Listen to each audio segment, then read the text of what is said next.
comment est-ce que vous faites pour apprendre, pour initier les citoyens à ces dispositifs, hein? Donc, la question, c'est comment apprenez-vous, entre guillemets, la politique aux gens qui ne s'y connaissent pas?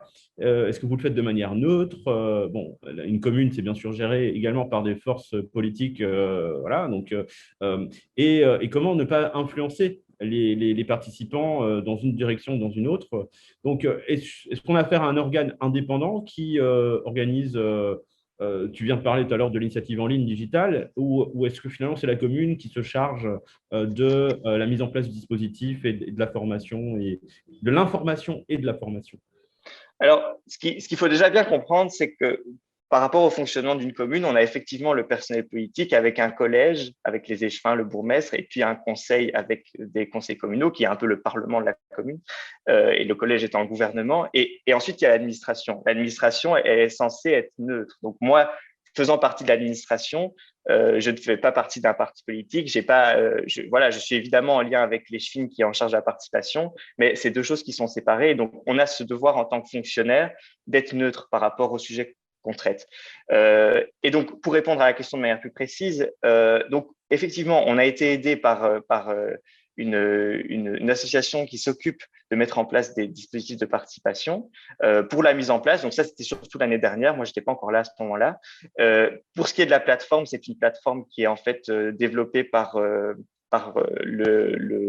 par BOSA, donc qui est le SPF lié au digital et qui met en place toutes ces plateformes en ligne et tous les services digitaux de l'État en fait.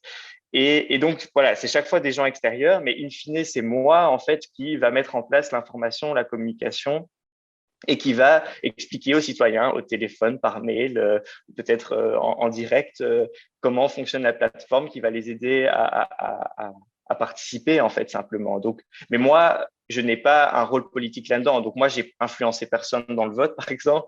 Je n'avais pas, évidemment, j'avais des préférences personnelles, mais c'était pas à ce moment-là mon rôle de les communiquer et de faire participer les citoyens dans ce sens-là. On va peut-être te poser une dernière question, Baptiste. Ouais. Il y a une question qui apparaît également sur Twitch.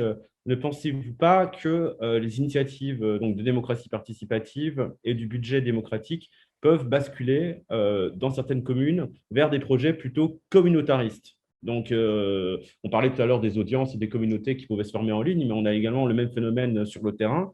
Est-ce que tu ne pourrais pas avoir éventuellement une initiative portée par une communauté? Voilà, est-ce que c'est quelque chose dont vous avez parlé lorsque vous avez mis en place ce projet?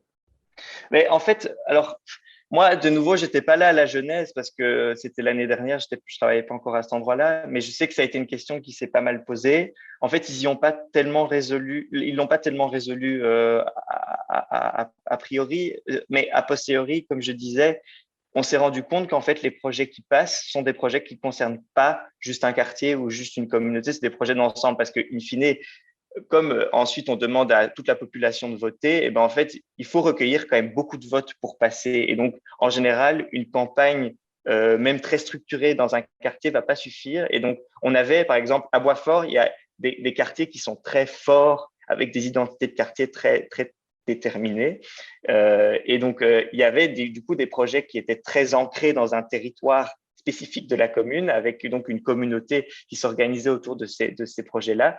Et au final, on a vu que, à l'exception d'un projet, il n'y en a aucun de ces projets-là qui a réussi à passer. Parce que, en fait, les autres ont juste réussi à mobiliser l'ensemble de la population et pas juste une communauté spécifique.